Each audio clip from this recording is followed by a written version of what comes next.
Hello and welcome. You're watching us here on a very special edition of Consumption Corner. We have with us an assortment of guests who will discuss the D2C universe. And this, as KPMG, in association with Quora, has come out with an interesting report which has some insights on the consumer space based on user activity on Quora itself. And the findings are quite telling. They've said that, there have been a fair amount of searches for beauty products, largely for long-term solutions as against quick fix. In health and packaged food, green tea still rules the roost. And as far as pet food is concerned, we have dog-related content, which is still 80% of the overall universe, which is 20% being with cats. So to, mull a little more over the findings of this report and talk a lot more about the D2C space at large, we have Pallab Roy, who's the partner at KPMG India, Gurmit Singh, who's the general manager APAC and MEA at Quora, Varun Sadana, who's the founder of Supertails, and Vikas D. Nahar, founder of Happilo Snacks. You've been seeing those ads where the mascot throws, dry fruit at unsuspecting people out there as well. Thanks a lot, gentlemen, for joining in. Let's start with the authors of the report, Pallab as well as Gurmit. Pallab, the one thing that stood out in this report was the surge in digital content and perhaps consumption as a whole because of the pandemic. Now we're post-pandemic. Just wanted to understand, how have those trends panned out? Has growth slowed down and the new normal is still above the pre-pandemic days? Thank you for having me on the show.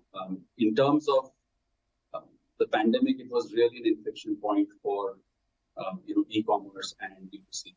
And what you see in terms of your numbers and in terms of your growth, possibly if you look at data sources published by CI and others, you will see we have about 119 million consumers, about 8% of our retail businesses from e-commerce. While in the pandemic, if you also see some of the research that we did as KPMG on a separate research report, it showed that e-commerce went up to almost about 17% during the pandemic. So obviously there is some balancing post-pandemic, because obviously during the pandemic times, the other channels were not available to consumers. Now that they are, I think there is some rebalancing. However, this is a pure tectonic shift in terms of consumer commerce, which means our consumers are exhibiting truly omni-channel behavior.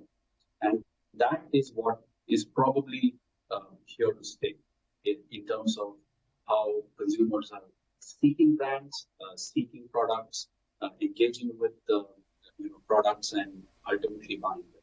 And that is what we also see as a clear reference in our Quora reports as well. Also, you will see the participation of tier 2, tier 3 cities is pretty high.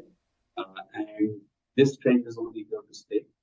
So from that lens, I would say more than just looking at e-commerce as a channel, consumer commerce is here to stay. And it's a true omni-channel consumer that we are doing. Right. Gurmit, your thoughts on this space? Percentage of Quora users who said that will go ahead and make purchases for hairstyling, that was 81%, whereas for shampoo it was 40%. I'm just trying to understand, what explains this divergence, because both of them are applied to the same part of the body. So, we have different kind of readers who are there and their different interests. What is more important is the macro scenario, what has happened post-pandemic. So I would like to quote the Group M TYNY report, which has come out post the pandemic. And that says that, advertisers are spending more monies on digital now than on television. So consumption habits, which have changed during the pandemic, some of them are kind of still evolving right now. And therefore, you have different people at different stages of life, and therefore their interests are kind of, different at different points of time. So what we do is Quora shares insights with, all our clients. We share with them what is happening periodically, and that allows them to kind of, pick up insights and therefore, tailor make their strategies accordingly. So that's the unique thing which is there, which we share with our clients. All right, let's now get in the D2C players themselves. Varun from Supertails and Vikas from Happilo as well. Varun, there was this big surge in pet care, and that's likely to be one of those leading industries going forward as a category. It's emerging quite a bit. Post-pandemic, what have the divergent trends been? And just wanted to understand, how has pet care purchase behavior been, from a GT standpoint, from an MT standpoint, and now e-commerce? The kind of things that we're seeing in the last 2-3 years, the biggest question, at least during COVID, was, is it going to stay, right? And what we have seen is, last year is a good indicator of that, and so is the current year, that the growth is not stopping, right? And the growth actually is happening across all segments, largely food. But to your question on GT and MT versus e-commerce, well, this category, the largest growth has been on e-commerce and quick commerce to some extent. But that doesn't mean that, like Gurmit also mentioned, the offline has been an integral part of the growth as well. All of us can see so many pet care, shops kind of increasing around the corner. So it's been an all-round growth for pet care, largely because one, it's one of the segments which has increased very quickly, and second, the premiumization is slowly happening, and the need for more pet products, largely pet food, is absolutely there, and it will keep on increasing. Is how we see it.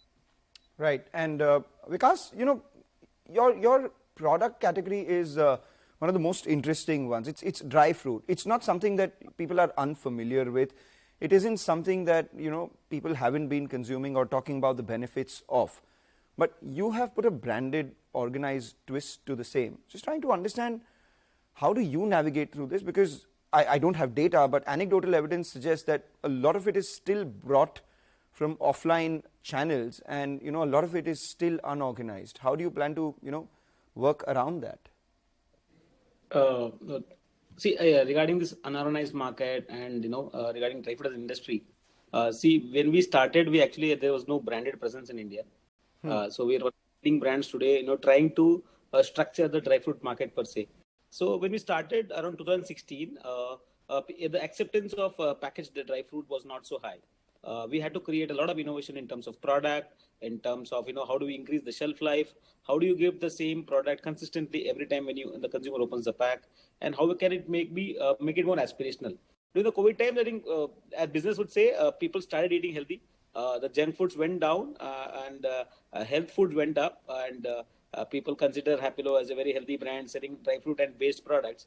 So we are actually able to raise our revenues 4x during the COVID era. All right, and what's the run rate that you're currently growing at? Run rate, you can say it's around 500. All right, 500 crores. Interesting there. So, and that brings me back to some of the findings of the report itself. 57% of Quora users actually indicated their interest in food and drinks. While we're talking about dry fruits, we're talking about various categories. The most amount of curiosity was generated still by green tea. Green tea had the significant share of everyone's curiosity and purchase decisions, etc. Oatmeal and cereals were next in line, but a far distance. How do you view, Gurmit, these trends, and do you see these sustaining and staying online, or at some point these guys will have to go offline as well? So these trends, Mangalam, are a lot to do, what happened during the pandemic. During the pandemic, people were doing a lot of search on the virus, and therefore, related things. And a lot of related things were, health related. So therefore, if you see, things like cereals, oatmeal, green tea, these are things that kind of, spiked during the pandemic. And those trends kind of remain even now. Pre-pandemic, the media was more traditional in nature. And like I said, now that, digital has gone ahead of television and other traditional media, people are more and more, clients are more and more trying to reach out to the consumer where he is spending more of his time. So wherever he's researching, wherever he is kind of, reading about it. And that's where I think all the attention is. And that's where health, foods and related are getting a huge amount of uplift. All right, gentlemen, stay on. We have a lot more to discuss with you. We'll just take a short break, come back and continue this conversation. We've set the stage. Now we will discuss a lot more about the future. Stay tuned.